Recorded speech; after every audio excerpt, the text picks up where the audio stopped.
The world is crazier than it's ever been, and people are like fast and furious, and their calendars are full, and like they're stressed or anxious, they're in their sympathetic state all the time, right? Like they have a really hard time slowing down. It's like the number one thing I see when I'm leading Qigong classes. It's like the bottom line is like people have a hard time slowing down.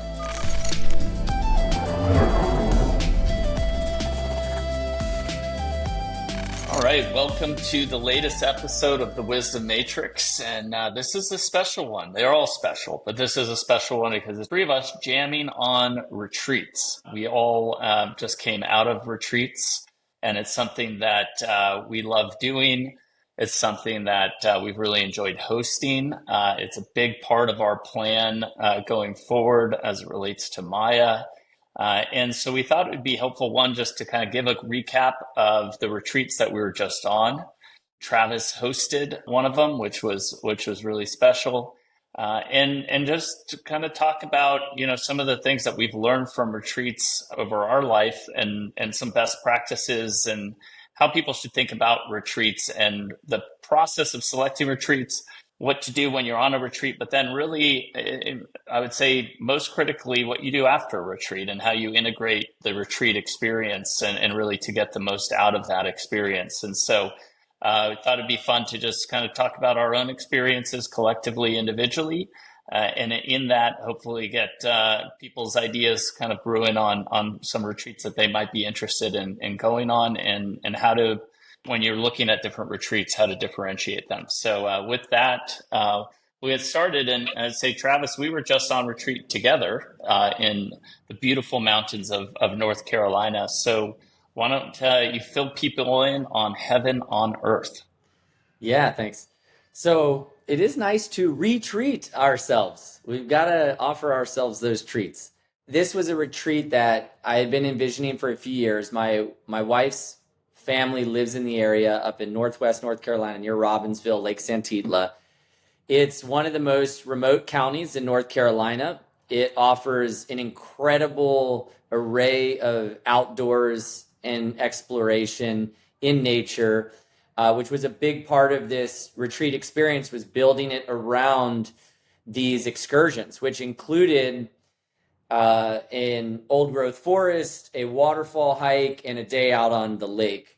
And so this was designed really, I tried to build something that I knew I would really enjoy. Like if I could build the perfect kind of getaway, reset, walk away from technology for a few days, be able to put the phone down, like digital detox, nature immersion, key practices for really enhancing that vital life force energy and connecting in community, being open and receptive to different practices like Qigong and Reiki and yoga, reflexology, and just being in a place, in a space where you're not hearing the constant humming and buzzing of concrete and cars in the city and the blowers and the motors and the engines and the noise and the artificial interference of most of our everyday lives in society. And so that's why it was called Heaven on Earth, because it's at the top of the mountains in Northwest North Carolina in a remote location at a beautiful venue called the Heart Center, created by an incredible teacher, woman, friend, Reiki master, Liz Velasquez, who is the visionary behind the center. It was just the perfect reset. We tried to plan it the week of spring where everything's really starting to bloom and come back from the winter in the mountains. And so it was cool, even cold at night, but then warm during the day. So we got a nice blend of the temperature fluctuation. And we had just an incredible group that came together for it. And it's been a few years in the making.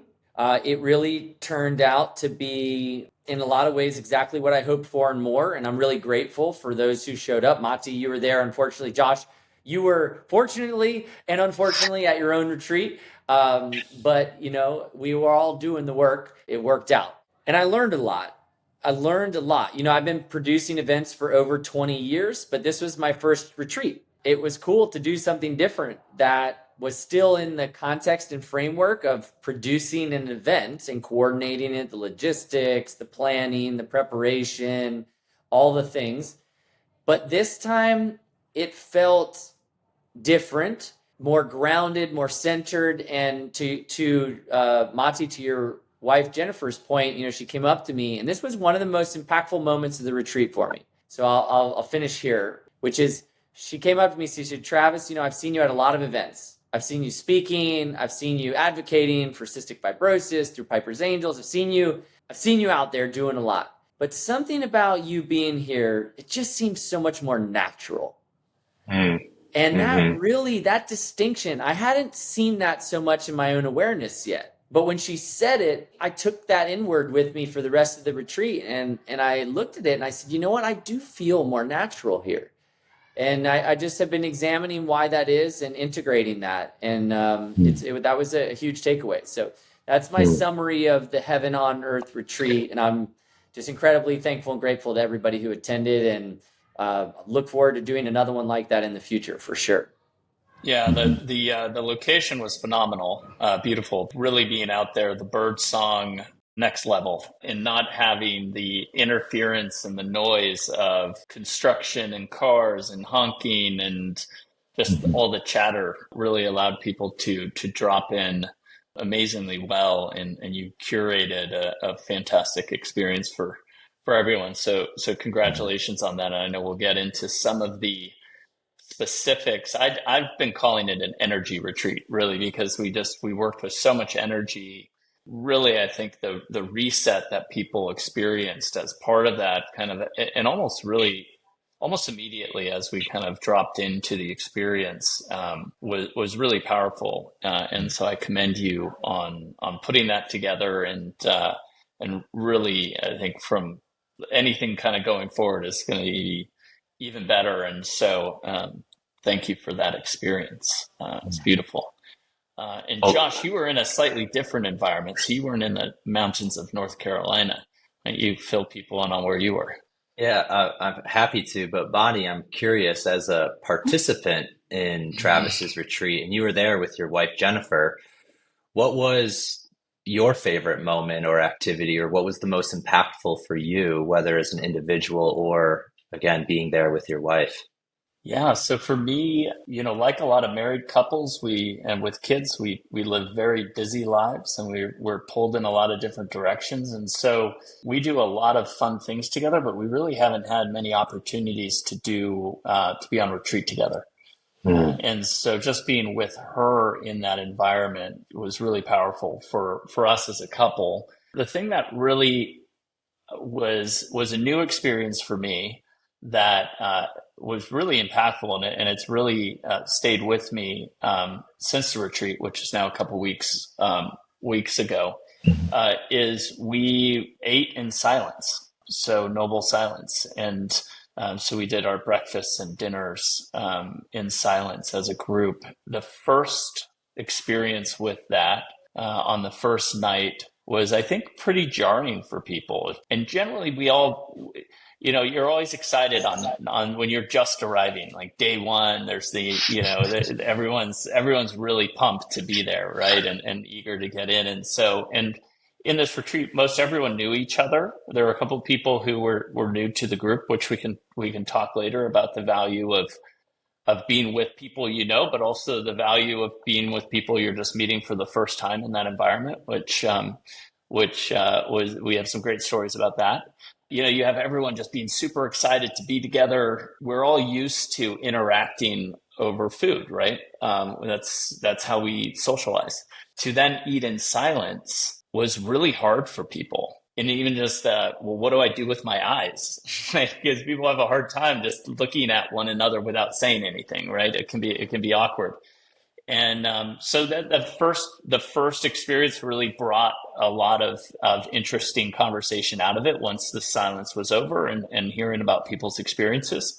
But by the end, I think it was something everyone was really looking forward to, and allowed us to be a lot more conscious as we ate, intentional, thankful. One of the cool things that was mentioned as kind of a thought to keep in mind during the process of eating was to taste each food like the first time you're tasting it, right? So if it's a strawberry, it's like you're eating that strawberry. It's like approaching that bite with, this is the first time I'm experiencing a strawberry, and how that then really impacts the overall experience, from the aromatics to the taste to the texture of that food, and the level of appreciation that one has with and in the experience of having a meal is just really elevated. And so that for me was great. And it was something, and it is something that has stayed with me since then. And I speak while I eat now, if I'm with someone, but I'm a lot more aware of the process and gratitude around food. Noble science, No, silence, such a yeah, easy yet confronting tool to use in oh yeah, retreats. I love it. I love it. So yeah, thank you, Matti, for sharing. I was really curious. And as you mentioned, I was at my own retreats. I was actually in two back-to-back retreats over the last 2 weeks. The first one I was participating in, and then the second one I was a facilitator at. And the first one was over on the West Coast in Mount Shasta, California. So right at the border of Northern California and Oregon. And it was beautiful. We were in a really quaint, small mountain town called McLeod, just at the base of Mount Shasta. And I was there for my fourth and final retreat of the year in a teacher training container that I'm in with my current teachers, John Weiland and Kendra Kunov. And so I'm in a 3-year, 1,000-hour teacher training container where we are learning and practicing, let's say, like on one hand, embodiment work, which is simply the art of getting out of your head and into your body, is the best way to describe it. And so using different forms of yoga, breath work, and meditation to curate experiences for a variety of different reasons, but to get into the body, open the body, and allow something greater than ourselves to emerge. It's a co-ed container, so there's a lot of practicing masculine and feminine dynamics. The other 50% of the teacher training container is relational work. And so that incorporates everything from becoming aware of our patterns in relationship and learning how to break free of those patterns, to creating and maintaining polarity between the sexes, to just generally expanding the field of love. It's been like I said, I just finished my first year of the 3-year program, and it's been, of all the work that I have done, the deepest, most impactful, and most confronting work that I myself have ever done on an emotional level, an energetic level, a spiritual level. And I very much feel at home in this community. It speaks to me to the core, and I can't wait to continue next year. And so I was there participating myself. I really believe that as coaches, as facilitators, it's important that we have thousands and thousands of hours of our own work and our own development under our belt before we start creating offerings to the public and leading others through curated experiences. So I'm still very much steeped in my own work. And that was the first week. And then I went right to Austin, Texas, where I had just a couple of days to reset. And then I was right back into retreat for a men's retreat out in Dripping Springs. So just 30 or 45 minutes out of Austin in the country. And we had about 32, 33 men. And it was a leadership training, a boot camp, rites of passage, initiation, if you will. I was there facilitating breath work, a couple different workshops around that. And we did some, general men's work type stuff. We did some mastermind stuff. And then we invited in some guest facilitators who came in and, did their thing, some speaking, some practices. And, this was the first time we did a 36-hour fast during this retreat, where we also took everybody's phone away. So they were fasting both from phones and from food. And that was an interesting layer to add into the retreat.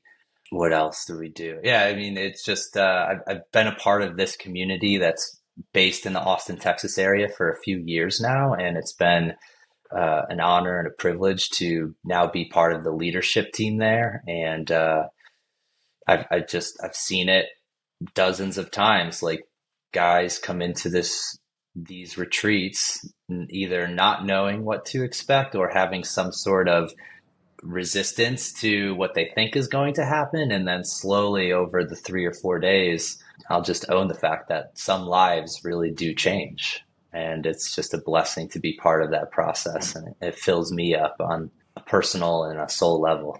Josh, I want to jump in. So Yeah. you've been steeped in this work and going through it, and I've gotten to witness, a large part of your growth and transformation, and it's been an incredible journey to see you on. And I'm really proud of you. Like, it's awesome, man. Like, it is really, Thank you. it's so cool to see you grow through all of this. And you've seen a lot of people at these retreats, both men and women, and different levels of leadership, facilitation, all the way down to the newbies. What do you think is drawing people and magnetizing people to these retreats? Like, why is this working? Like, especially in this culture and society right now? Yeah, I mean, great question. I mean, and retreats are just something I'm so passionate about, but I truly believe that retreats are the new vacations. I think we live in a time where people are fed up with the full and fast life that we live here in Western society.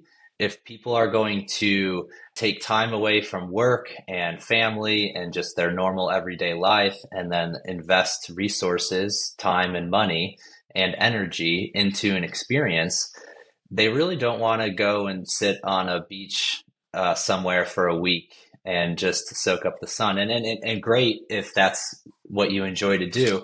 But I'm really noticing that in this day and age, people want experiences and they're willing to pay for a curated experience. And there's growth. Growth happens in these retreats. So if you're, whether you're just a yoga practitioner and you want to go to a yoga retreat, or you've done some breath work before and you want to go to a breath work retreat, like going into a curated experience that very much is a journey from start to finish, because the people who are, hopefully if it's a good retreat, have spent a lot of time behind the scenes creating this experience in a very intentional way. And so you get to show up and go on this journey that's been created for you and learn more about yourself. You get to interact with like-minded, like-hearted people. I have made so many real and long-lasting friendships from retreats.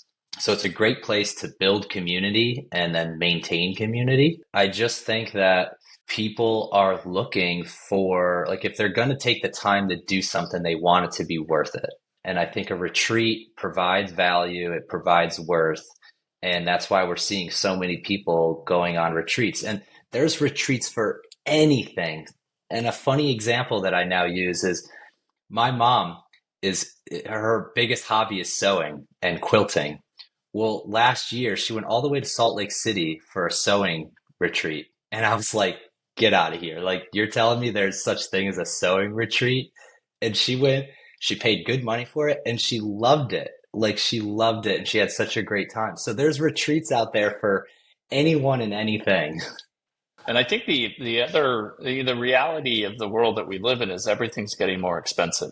Even if hey, I just want to go hang out on a beach for a week somewhere nice. I mean, the cost of doing that is getting really severe for a lot of people, right? So if you're going to do that, it's like, well, what value, outside and listen, there's a lot of value in just relaxing, right? Just taking time for yourself, regrouping, re-energizing. And for a lot of people, that can be just lying on a beach. I get stir crazy after like 30 minutes of lying on a beach. But for some people, it's like it's their jam, right? And it can be really very restorative. I think there's just more and more of a need and demand for, well, what else? What else can what value can I get out of this experience? How can I improve myself? Obviously, there's a big push across the board for people to, improve all aspects of their life, health, mental, spiritual. And so I think what we'll continue to see is this weaving together of, what we would traditionally think of as a retreat and then what we traditionally think of as a vacation, right? And really having these experiential, moments that are both restorative, but also adding value. And people I know who are in the hospitality space and are developing resort properties and stuff. I mean, a huge aspect of what they're trying to bring to the table is more of that kind of health and wellness and experiential side. So people are kind of getting, having both elements. And I think that's only going to become more and more important. And to your point, Josh, is it's not every retreat has to be super hardcore, right? And it can be a nice, balance, and it can be very focused on a subject like sewing, or and that's the cool part of when you start delving into this world, is there are just so many opportunities out there. But I think there's still, whether it's a retreat focused on yoga or on pottery or surfing, I think there are some common elements that make for a good retreat container. And I thought, it might be interesting to just kind of have from our experience, what are those elements, both physical and then in terms of maybe the practitioner, the facilitators of those retreats, that you guys find most impactful. And I'll throw one out there just to start, which is kind of an obvious one, is the place, right? Especially if you are looking for an opportunity to really, I say, disconnect from the increasing noise of kind of the everyday experience, is the ability to go into nature, like what Travis and I just did in North Carolina. It's really powerful. And that then allows for, when you have that kind of that environment, a lot can kind of just emerge from being in that environment, and having the level of noise or artificial noise lowered, and allowing the natural noise, the beautiful bird song and the wind and the trees, etc. It really allows you to open up, kind of the aperture in a way that's hard to do in the urban environments many of us live in. In event production, right? Like, the venue is such a critical and key part of any event, whether you're producing a birthday, a gala, a wedding, a retreat. Like, the venue empowers the entire experience. And so that's a huge aspect of it, and really the foundation of planning any of this stuff. And yeah, I mean, it's very interesting to see how energy flows through a space. It's something I've noticed over the years, is like one of the really important elements of producing a really good experience for people is understanding well in advance and envisioning how people are going to move through the space. So I love this. So as a part of this last retreat, I was contemplating, like, I wonder what success looks like for everybody, like, at this retreat, right? But then I realized, I'm kind of a geek when it comes to, like, etymology and the root of words, and how how that's changed, and we manipulate it, and how a lot of words aren't really what they mean anymore, and so I looked up the word success, and it comes from Latin, and it was kind of broken into two parts, but it was like succeedere. And the real meaning in its original context meant success is what follows from how we move through life. And I think that is so elegant and so beautiful to think about success that way versus the modern, Western mindset of success, external success, even internal success, happiness, joy, peace. It's like, well, but there's something more alive in us, than those concepts and ideas. And at an event or a retreat, every moment when it's curated, to Josh's point, like that word, I think curate is so important, because it's really about the preparation, I mean, the preparation on how you put things into motion from the moment somebody sees the first signaling of the experience on social media and they become interested, or their friend says, "Hey, I'm going to this thing." From that moment, from the moment they register and commit, in every step along the way, because it's like with our crossing, the Bahamas paddle from the Bahamas to Florida. I've always wondered why the psychology of the crossing really is so transformative for people. And one of the reasons is it's the psychology of firewalking. So, like, they've studied this, right? For thousands of years, firewalking has been used in many different cultures. Like Tony Robbins, like all these different people have used firewalking. And the reality is that what's really actually shifting inside of somebody, the beginning of the transformation within them, doesn't happen in the experience itself when they're actually walking across the fire, or even when they're done. The real shift begins the moment they make the commitment to do it. So it's like, it could be 6 months away, but when that person says, "I'm going to do it and I'm going to put it on the calendar," that's the moment that momentum tunnel begins, and that that unfolding starts to just bring up, so much within them that is ultimately going to be happening at the experience. But I just, that to me, the preparation to the venue, of course, matters, but the preparation in designing it and curating it is huge. Yeah, so I like to think of retreats as containers or bubbles or portals, right? Like you're stepping into something that's not everyday normal life. And so this idea of starting with the physical container, right, is so important. So whether you're off grid in the mountains of North Carolina or in the desert of California, like I was a few months ago, or you are in a city environment, having a space that is available for art to be created or magic to emerge, right? Because at least speaking for the fields that I like to play in, like the transformational arts, the physical container is so important because you need, just the space to gather. Maybe you need the space for people to retreat to on their breaks. Maybe they have their own rooms. This in Texas last week, we had a retreat center where 2 men per cabin, but each man was able to like kind of retreat back to their own space if they needed to during the breaks. Or is it, we've done retreats where it's kind of been like bunkhouse where, there's 20 guys in a big room and everybody, and there's, bunk beds. The physical container, starting with that, is like, well, what kind of experience do you want to build and create and offer? And then how can the physical space support that vision? So to Travis's heaven on earth, right? That retreat would not have worked if he did it in an urban environment. Even if it was like at a beautiful retreat center in the middle of a city, it wouldn't have worked. You needed to be out in nature and off grid a little bit for the energy of that container to support what it was he was curating for the participants.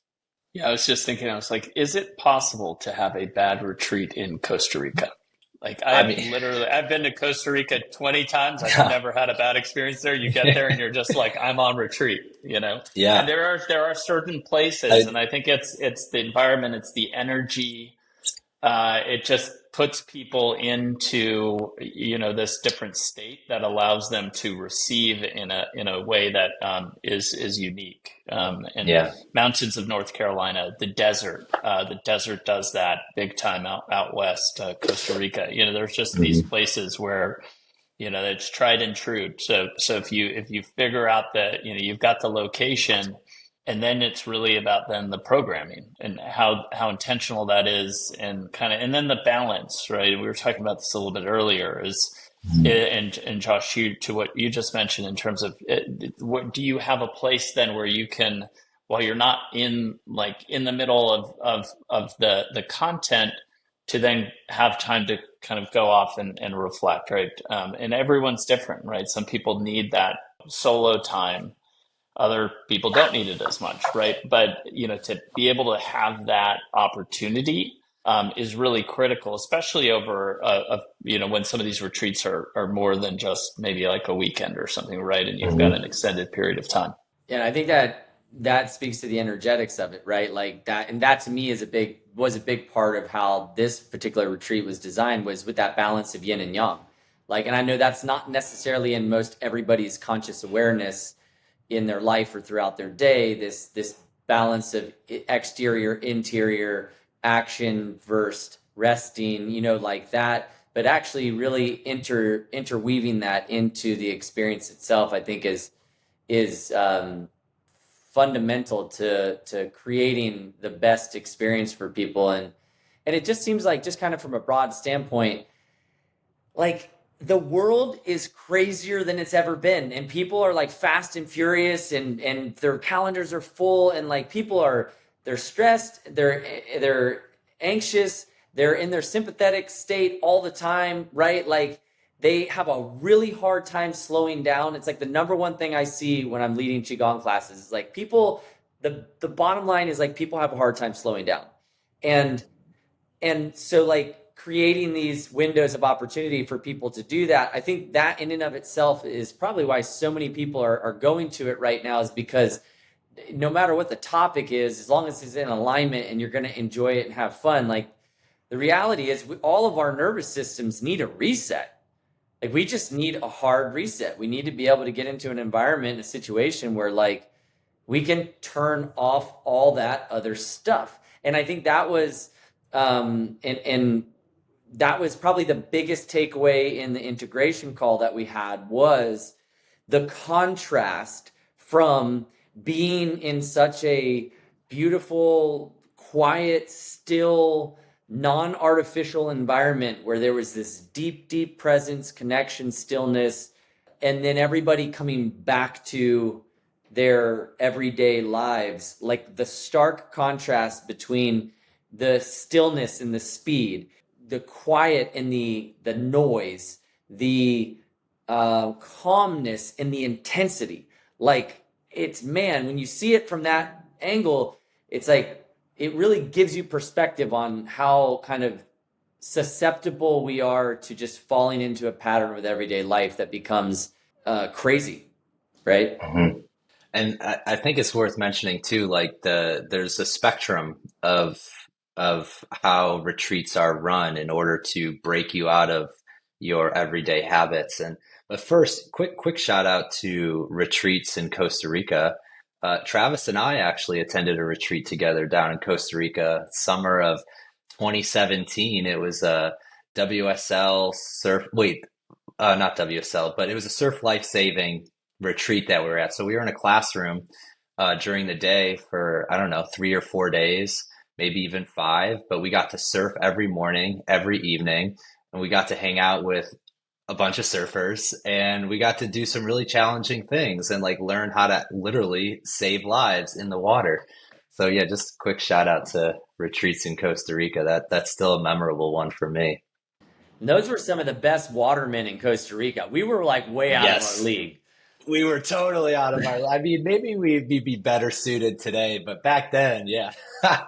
Yeah, for sure. But we hung and we got the certification, right? So yeah. And it was also funny. I mean, I don't speak a lot of Spanish, so like being English speaking participants in a mostly Spanish dominated container and conversation, it was like sort of getting most of the information, but kind of just, receiving it through the experience of it more so than the language, which was interesting too. Was the content in Spanish? Most of it, yeah. Most of it, yes. Yeah. They did translate, but yes. Yeah, it was like the workbooks and everything. So like when we'd have a question, it was interesting because you'd have to be really specific about the question to make sure you sometimes you'd get a clear answer, and then other times you're like, okay. But nice. The good thing is there was lots of hands-on training, right? We were in a pool or at the ocean, and so we could observe and then, copy and execute. Yeah. And one quick story from that experience, which was amazing, and just, it's one of those things like when you're in nature, you just never know what's going to happen. But at the end of the retreat, The final test was you had to go out in the surf and like save somebody who was pretending to be unconscious in the water. So somebody would paddle out in the lineup, they pretend to be unconscious. You had to go out through the break. In Costa Rica in the bays, getting out past the break can be a long way. Well, the day that we did it, it was like, what do you think it was? It was like It's big. high, right? I mean, it was like Yeah. 4 to 5 foot. It was big. Yeah, And so these big rollers are coming in, and the tide was pretty far out. So it was like you had to paddle a long way to get way out there. And on like the final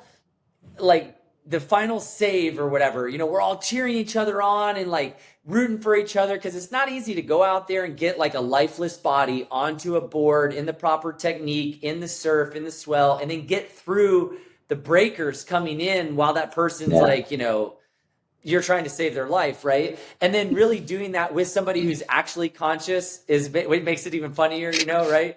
But the final save were these 2 guys, and they go out and they're in the process, and it was kind of one of the underdogs of the event that we're thinking like everybody is pretty tense about, like we don't know what's going to happen, like if this is actually going to work. And he gets out there, gets the guy on the board, and is coming in, and like they make it in, and we're all celebrating on the beach, and then like right offshore these whales come up and like, oh yeah. and we're like, what, whales? It was like the culmination, energetically matched the celebration in the finale of this moment, and it was just extraordinary. It was so cool. What comes out of that for me too is the value of traveling a little further, potentially getting out of the United States, going into a retreat, not necessarily knowing a lot of people. And sometimes, people will have resistance if they're like, well, I don't want to go alone, right? I need to team up with some buddies or form a group, but there's plenty of that, right? Maybe especially around yoga. I think I've seen a lot of that where it's a yoga teacher from, Charleston or whatever is doing a retreat in Costa Rica, and she kind of brings her students with her, right? But what I've found really interesting in a lot of retreats, if I go in without knowing people, and particularly when it's not just going to be, Americans, I love Americans, but, where you're interacting with people from different cultures, from different parts of the world. And like, there's such beauty in going into a container where you might not know anyone, right? And how that potentially then transformed. We just had that experience, Travis, with your retreat, where everyone kind of knew each other, but there was particularly one person who didn't know anyone really. And, and by the end, it was like, she was like the highlight for a lot of folks, right? It was such an amazing experience getting to know her in such a deep way, and for her getting to know the group and being, I think from her perspective, being really accepted, into the group kind of unconditionally, immediately. I mean, we were all fascinated by her, but, and it was a beautiful experience. And so I think sometimes we can get into this, and it's the same thing in I think in the ceremony space where, a lot of us have this mentality, well, if we can do one-on-one, we should do one-on-one. But there's real value into group settings. And so that's another thing as I think about retreats, and as people think, as they kind of expand their awareness of retreats, is there can be a lot to be said for stepping into something that is a little further afield, and also where you might be going in and not knowing a single person.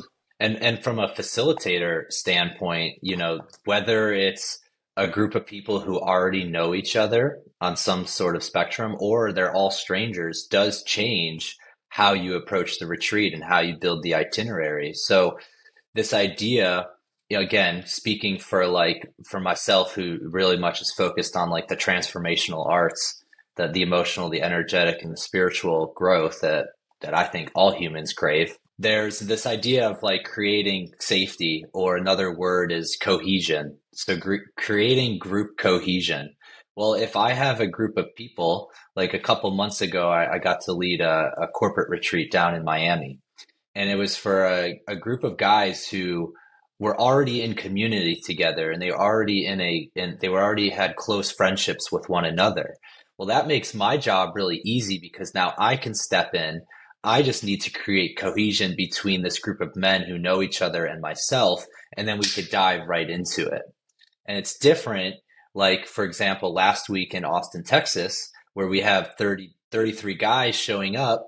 And let's say, because we have repeat offenders and we have men from our men's group who are joining us. So let's just say half of the guys know each other, but there's still that's 15, 16 men who do not know each other, are completely new. There could be a little bit of tension on that first day where like the new guys are sensing that some guys over here know each other, right? And it's really important from a facilitator standpoint to kind of break down those walls or those cliques and create this single group cohesion. Because until that cohesion exists or that safety is established, because the mind, the ego is always in survival mode 98% of the time. So we're always looking for safety or comfort, whether we're aware of it or not. So until that group cohesion and safety is built, men, women, my expertise is men, but the group can't actually dive deep together until that has been established. And so it changes things when it's a group of people who don't know each other. There's nothing wrong with that. It just means, okay, the first few hours look a little different than me. Maybe we do some icebreaker stuff and getting people to know each other. Then if it's a closed group of people who already know each other, well, we could just hit the ground running because I can assume there's a certain level of cohesion already created. Speaking of icebreakers, let's talk about the icebreaker that you used last year in the fall at the men's retreat that we hosted and that Matti led on and put together. Why don't you walk us through that? Because now you're getting me to reveal my secrets. Well, you don't have to, but it was very effective. And even what was funny to me is like how it came into like Matti and I's awareness, because we didn't know you were going to do it. So like you were like, by the way, I'm thinking of maybe bringing this in. And it ended up being the best opening way to just like get through so much. And I maybe speak to the dynamics. Yeah. And it was super efficient, right? Because we only had 2 nights, right? Yeah. So it was so we didn't have a week to kind of ease into getting everyone comfortable with this. And so it was like, how do we hit it straight on and get people to a point where, and this group was similar, and like probably half the group, there was one common connector amongst the group, but it was probably 50-50 in terms of the group knowing each other on a real personal level. And so, that was it was great because it was super efficient. It happened right at the beginning. And it changed the whole dynamic immediately. So whatever secrets you want to reveal, Josh. Yeah, for sure. And I won't talk about the actual practice other than it was really only 20, maybe 25 minutes, but it was an embodied practice, like I mentioned, where we're doing some sort of yoga and breath work, some sort of physical activity to get out of our heads and into our bodies. And before we did any talking or any introducing by any means, none of the men there except for you two knew who I was. And so I just said, all right, guys, this is what we're going to do. Yes, I'm serious. And, hit play on the music and started. And not that this was the case, but again, from like a facilitator standpoint, in a men's retreat, you're going to have some men who show up and are just doing their normal posturing or peacocking, if you will. And so this was a practice of like, no, we're all going to do something extremely weird, extremely silly, but also vulnerable, right? Mm-hmm. And because there were different textures to what I had you guys doing between the movement, the breathing, and you were partnered up. And so you were eyes closed until I had you open up, and you were then maintaining eye contact with your partner while doing this really silly, goofy breathwork movement. And so it brings everybody down to the same level, right? And you almost don't need to then do any sort of verbal Yeah. icebreaker. It's like, did we just do that? Yes, we did just do that. And full disclosure, everybody was clothed. It wasn't that weird, but for for men stepping for men stepping into a retreat who have never done something like that, yeah, it was pretty weird and silly. And to your guys' point, it brought us all into the same bubble together. Yeah. It was a bonding moment, right? It's like Yes. and I know we all do a lot of men's work, and so there's this, but I think it applies to, any gender, but it's like groups come together when they've kind of been in battle together, right? Yeah. And so in a sense, that's what it was. It was a silly, fun, very, I mean, we weren't But it fighting by any, but it was this similar kind of concept where we all went through this really, profound in a sense experience together that really it was like all the posturing was gone, right? There was no, yeah. everything was shed very quickly, and we had just gone through it together, and we were all in the same boat, and then at that point we're like, okay, well, let's start rowing together, right? Yeah. And it was physically challenging for the 20 minutes Yes. that I had you guys doing it, so you're sweating and Tough on the shoulders. the yes, tough on the shoulders for sure. Lots of guys, it was tough on the hips or the lower back. But the way that I approach men's work, which is different than the way that I would approach, say, a couples retreat or a co-ed retreat, is, I firmly believe that men only grow through challenge. And so if I'm fully in charge of the itinerary, my retreats look like a boot camp. And we're doing a lot of energetic practices to break guys out of their, really to beat men down so that they could see where their limitations are. Not only physically, all of the energetic practices are meant to bring them up to their growth edges, whether it's emotional, energetic, physical, spiritual, relational, what have you.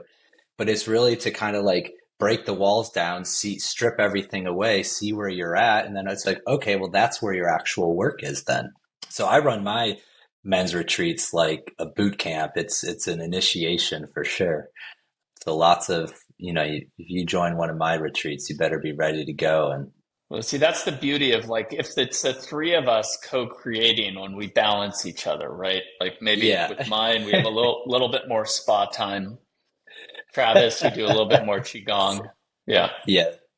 Yeah, I think it also too this thing of the element of surprise that I've noticed over the years is like when something catches you off guard or surprises you or is a pattern interrupt, it really is effective for being a memorable peak experience or shared experience where and it can be planned or unplanned. I mean, like the whales in Costa Rica. I mean, just being immersed in nature, but then having this moment where we're all celebrating together, and then whales are leaping out of the water. I mean, like Nat Geo times 10, like emotional high peak experience. But those are moments that you can't necessarily predict, and those sometimes it can be subtle. I it was really cool when we went into the for our forest bathing in this old growth forest walk. I brought my flute because I love hearing a Native American flute in the forest, like the way it carries. And we all sat down and we were in silence and we were by these two really big trees. These were poplar trees that are 400 or 500 years old. And I got the flute out and I played the flute, and in the Cherokee tradition and culture, they play the flute and the sound and the notes, they follow the patterns of nature. So like the ridge line, as the tone goes up and down, or they'll follow the rocks, the stones. That's how they actually they play the song of nature. And so I was playing to the trees, and these two big trees is playing, and I was playing up through the tones going up the trees. And when I got to the top and stopped, I just let it rest. All of a sudden the wind like kicked up and came through the trees and responded. It was really cool. It was a beautiful synchronicity.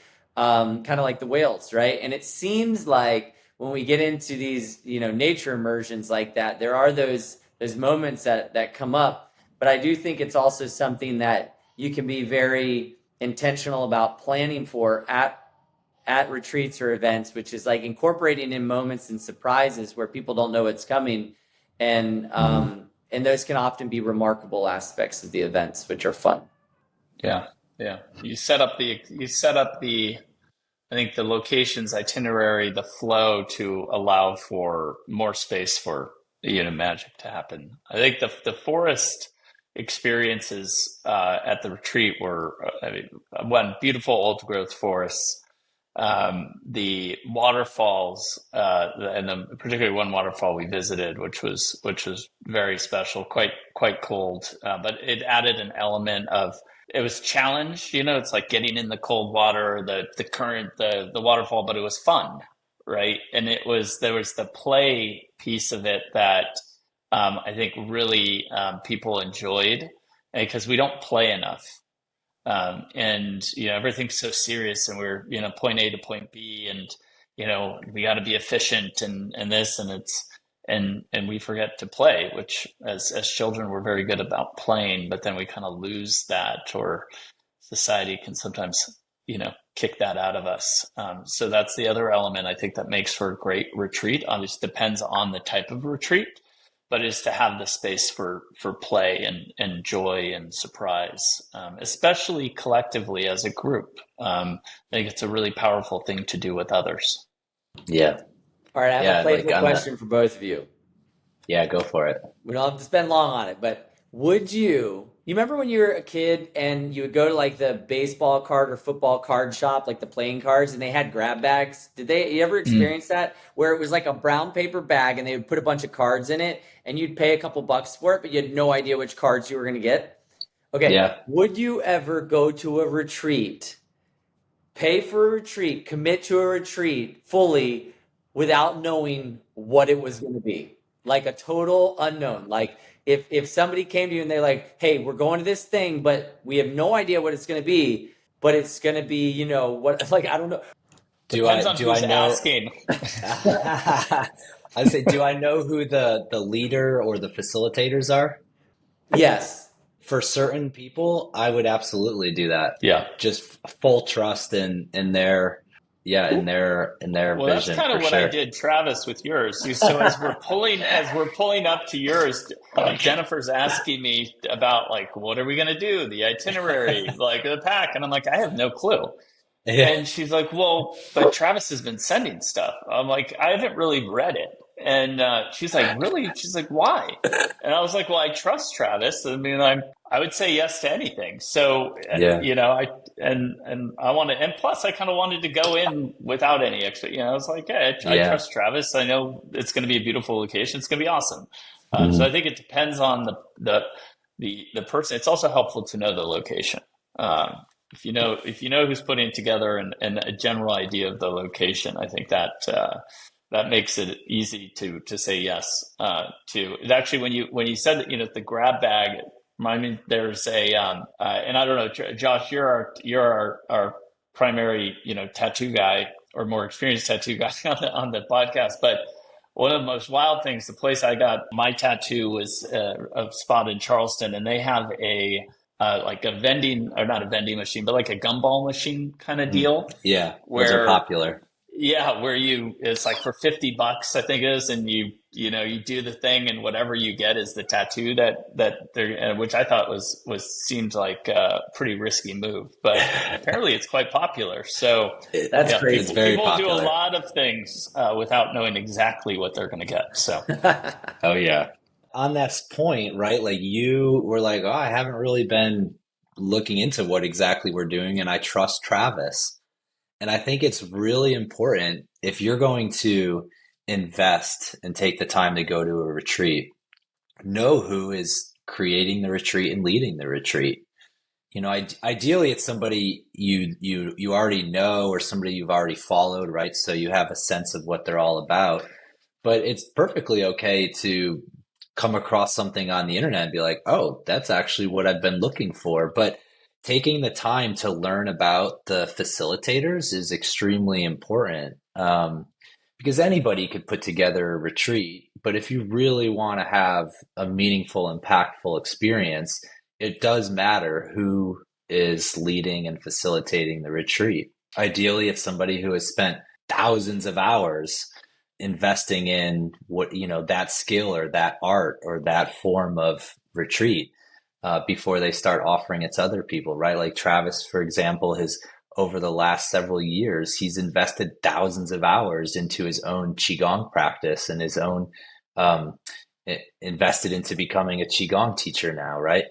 Same with myself. I started the call by talking about a 3-year, 1,000 hour teacher training container on embodiment and relational work. So it does matter who is facilitating the retreat. And so there's my plug for that. Yeah, and the other, and we brought up that we mentioned the term integration earlier in the call, and I think this is a good place to kind of dive into that a bit, because it's going to depend on the retreat.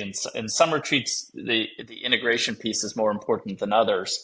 But let's talk about integration a little bit and why that's such an importance. There's kind of the prep leading up to a retreat, like what happens at the retreat, and then the integration after the retreat. And I think one thing that I've seen in my experience is oftentimes there's a decent amount in the prep piece of getting people ready to experience what they're going to experience at the retreat. The retreat can be great, but then you leave the retreat and you're kind of off on your own, and there's not a lot of follow up or integrating the experience of the retreat. And in certain type of retreats, can be really, really important. That's another thing I think, as people think of it differently depending on what kind of retreat it is how are they then, what's the follow up after the retreat? Because that's where a lot of times what you experience on the retreat really lands, right, is afterwards, because we all kind of enter back into the noise of what we would consider the normal world, right? And we can quickly lose the experience from the retreat as we dive back into a noisier container. I mean, I have some thoughts, but Travis, you want to kick us off? I mean, just simply, I think that's where intention matters so much too, right? Because it's all one golden thread weaved through the whole thing. So like in the containers and work that Josh is doing, there's a sustained long-term intention woven through all that. It's not like a one-off here and done and now and it's over.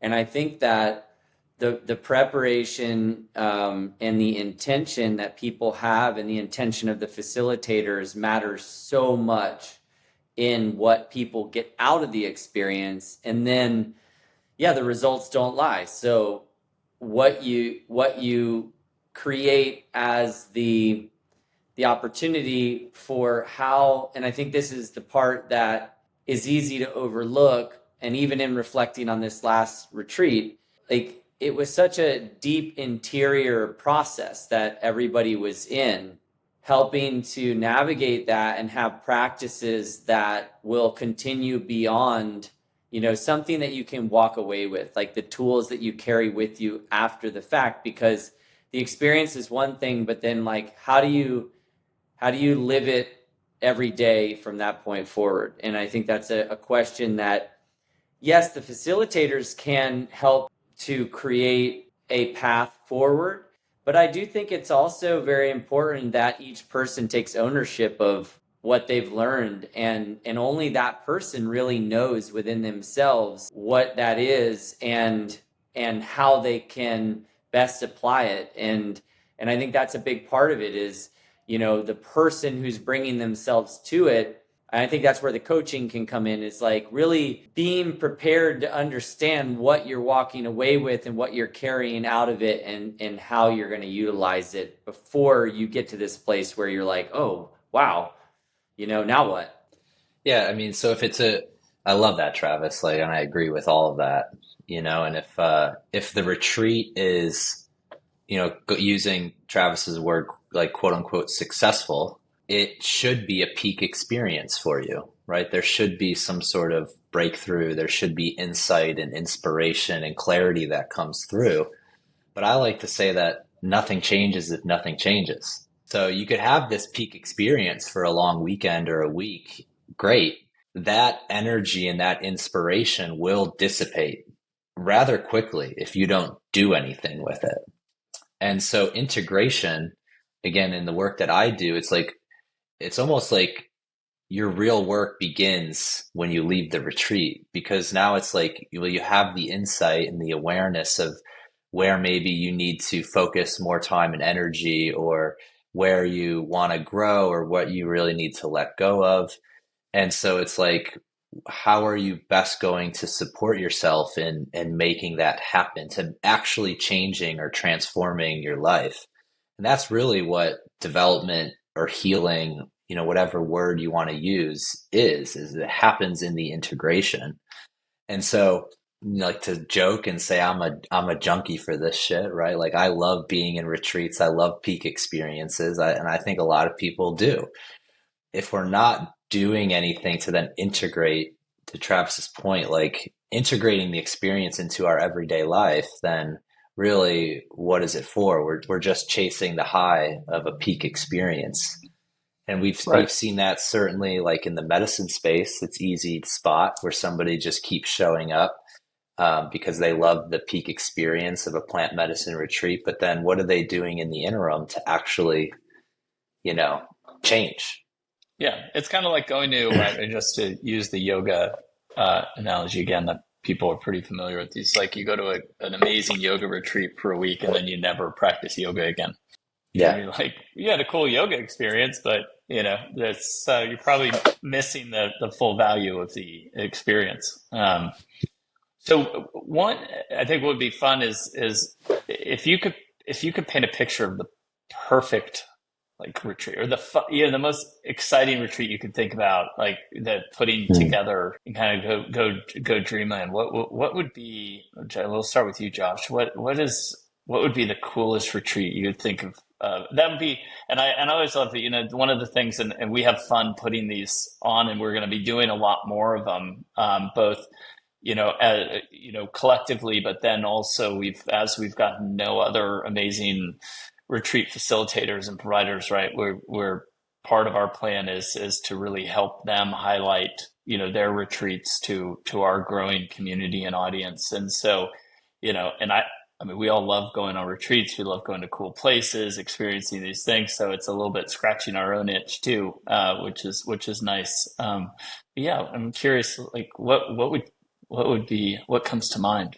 A specific location is not necessarily coming to mind, but for me, it would include some sort of hike.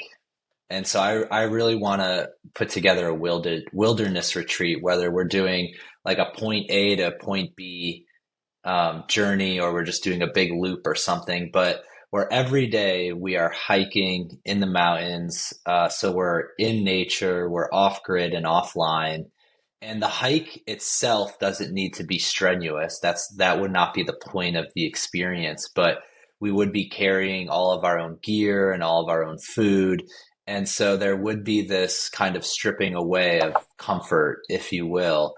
We would start every morning with some gentle movement, whether it was some gentle qigong or breath work, right? Just to like get all the cobwebs out of the body, and then do some hiking and weaving in then throughout the day intentionality. Maybe when we stop for lunch, we have a particular conversation, or, maybe we spend the whole morning hiking in noble silence, and then having communal dinners each and every night. And it could be just men's, or it could be a co-ed experience, right?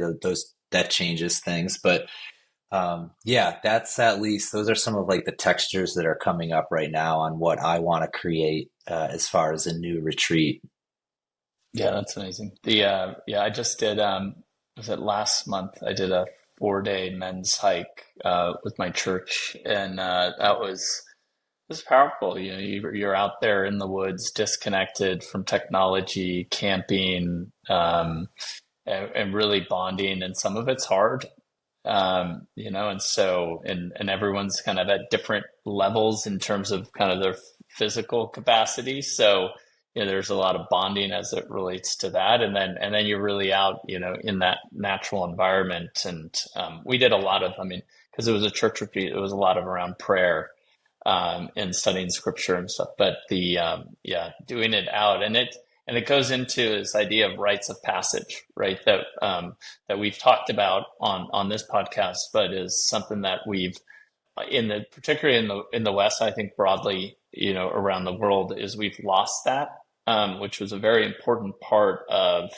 historically a part of human culture, right? Is that rite of passage, and you can have that, you can kind of recreate that on something like a multi-day hike in the wilderness, and have, bring a lot of these ancient and past tools back to really have a major impact on participants' lives on a go-forward basis. This one's an interesting question, Matti, because I typically go pretty far out into left field if you leave it that wide open. I'm thinking pretty exceedingly unconventional here, but go for it.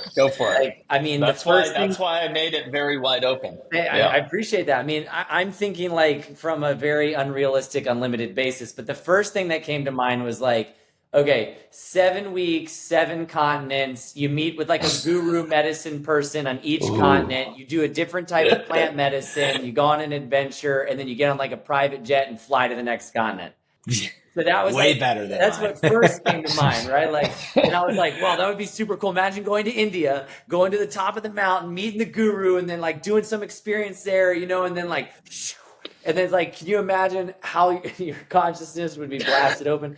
And then I was thinking one thing I've always heard about that I think would be really interesting in a retreat is I really like the idea of being buried up to your neck, in the dark, right? Where you're buried, and you have to just be with that for a long period of time. Another one that came to mind was 40 days and 40 nights, doing something really a endurance type of extreme, 40 days, 40 nights in the desert, in some sort of container capacity, that kind of thing.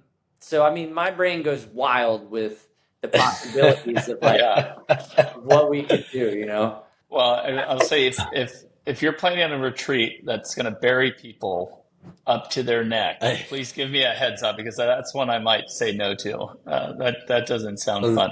No, here's the thing. That would be an activity you don't disclose ahead of time. But then when everybody shows up, you say, guess what? We're going to do this thing. And now it's everybody, you could opt out, but most people are going to do it. Yeah, that'd probably be a deal breaker. You don't put that in the description. I think for me, what I love is being with people when they experience something for the first time, especially a new culture, a new location. Over the last couple of years, I've been able to spend time in Oman. Absolutely beautiful, beautiful country. Very much in the news these days from a regional standpoint, but is really stunning. The culturally, the environmentally, everything, and there's so many beautiful places in the world and extraordinary places, right? And the opportunity to take people out of their comfort zone, expose them to something they've never experienced before, a culture they've never experienced before, opening their eyes to maybe where there's potentially maybe some bias as well, and being oh wow, I didn't realize this. And then in that environment, introducing them to traditions of that culture I think is a really powerful tool, and just something that just makes us better global citizens and human beings generally.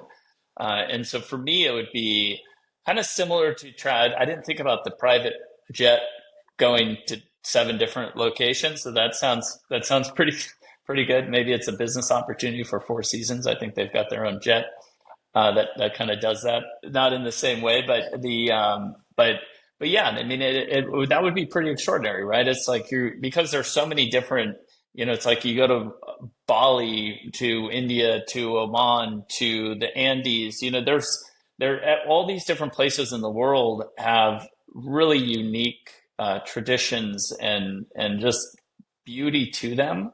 And so I think part of what can really make a retreat extraordinary and lay the groundwork for real impact and success is taking people out of what they're used to and putting them somewhere beautifully, culturally enriching, but also very different. And so that's and I've always just loved travel and experiencing new things. So that's something that I really want to do more of, is take people into areas that they're maybe not familiar with, and that from there really magical things can happen.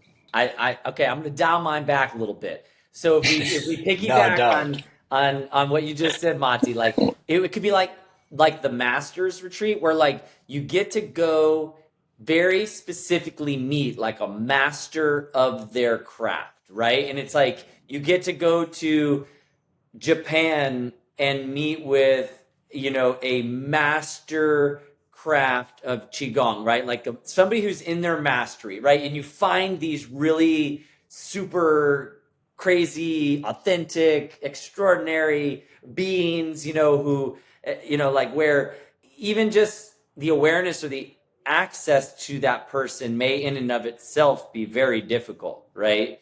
Where that could be like super interesting to pull something off like that. That would be one other idea. Yeah. I love how we're displaying right now the different energies we all bring to this, and as we are co-creating, not only this podcast but Maya Wellness, which maybe we'll end on, is like we got Travis, who's the grand visionary. There's no limits, and then here I am, like the realist of like, let's just do a wilderness hike, maybe on the east coast of the United States. At least you're not burying people. Yeah.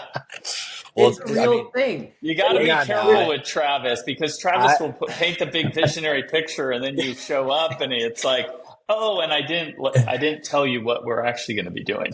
Well, don't worry. I like to do some pretty weird, gnarly stuff too. I know.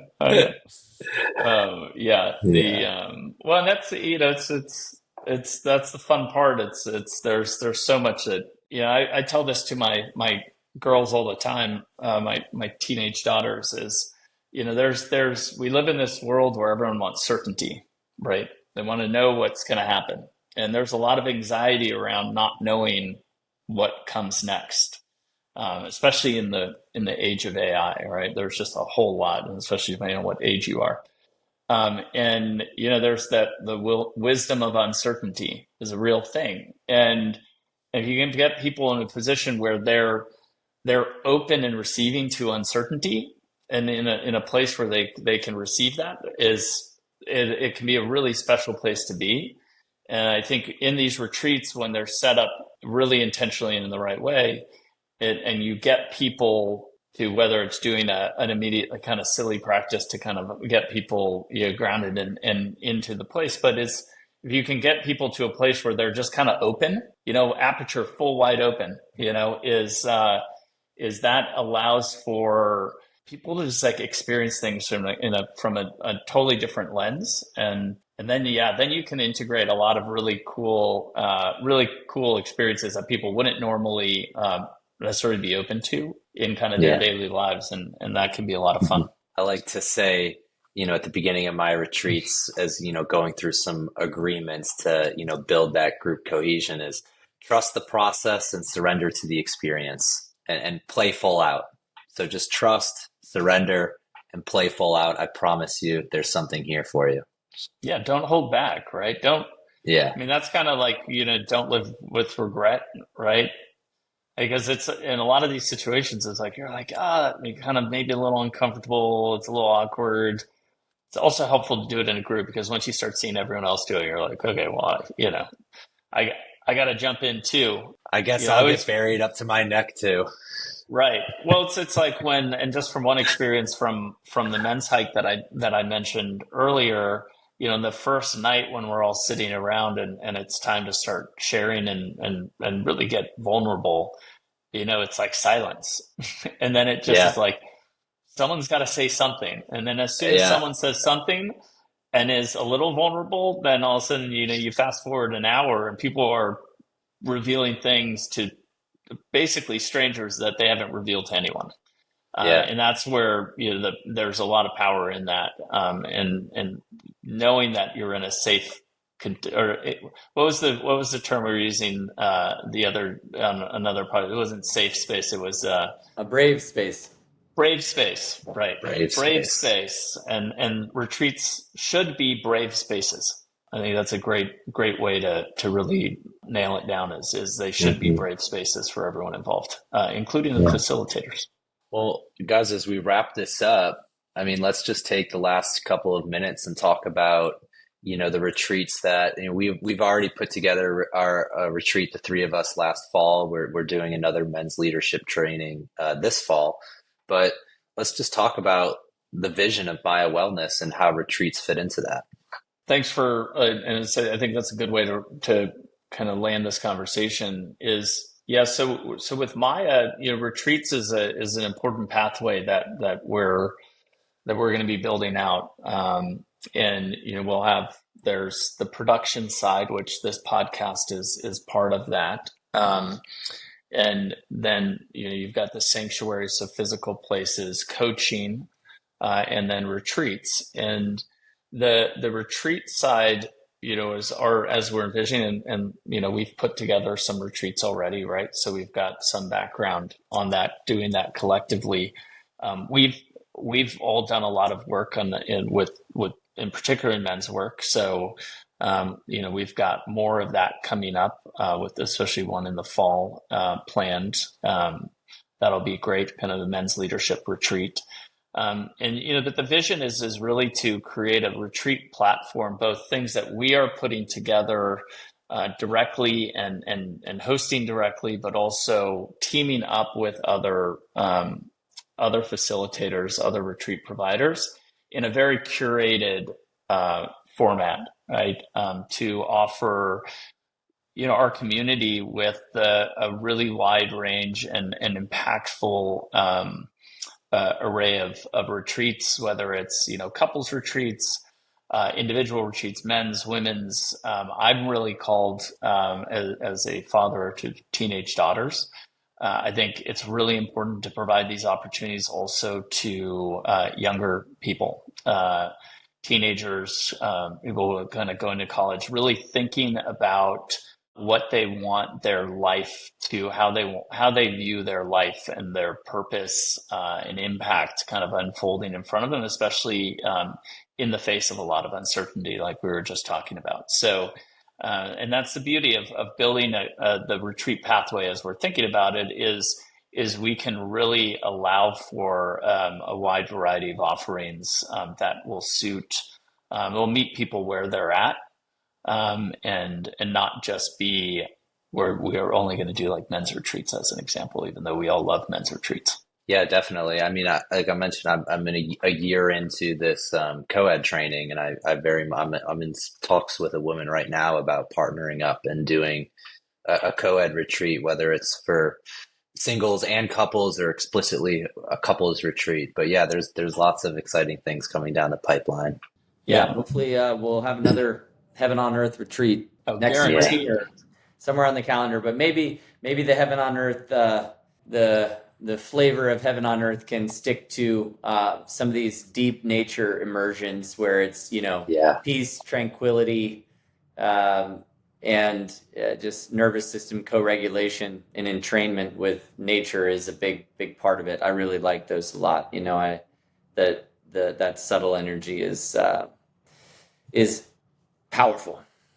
Yeah. Well, I think we should do a Heaven on Earth retreat once a quarter on every continent. So one quarter, one continent, one quarter. So we've got, it's a couple of years worth of Heaven on Earth retreats, and we can go and explore some really cool places in the world. We go to the Amazon rainforest, the backcountry of Alaska, New Zealand, all that. Possibilities are endless, right, Travis? Yeah, exactly. I mean, all you have to do is find anywhere on Earth where the big trees still exist, and that would pretty much be your epicenter for where you could organize it. Because man, those big trees, they're like the oldest living things on Earth right now, and we just not only have we destroyed most of them, but we just don't. I don't think we recognize and understand the importance, value, and I mean, some people do, and the power of those trees is what they are. It's wild. Well, beautiful. Well, that's it's a good vision to end on. So, Travis, we expect a report back next week on locations, timing for the next 7 quarters of Heaven on Earth. That's your homework, and then we'll roll it out. Well, we appreciate everyone tuning in, and forget to do this every time, but I guess I'll start now. It's make sure to if you like the podcast. Which we hope you do. And if you've gotten to this point, I think you probably, at least enjoy some of the back and forth. But please subscribe, share. We're really, this is a platform for us to hopefully share, a lot of great wisdom with folks, not necessarily wisdom from us, but wisdom from our guests and from our experiences. And have a fun time doing it. And then ultimately, as we build our community, then that translates into, real live events and retreats and experiences that people can engage in. So we appreciate everyone tuning in, and then definitely wherever you like to listen to podcasts, subscribe and share, and we're forever grateful for that.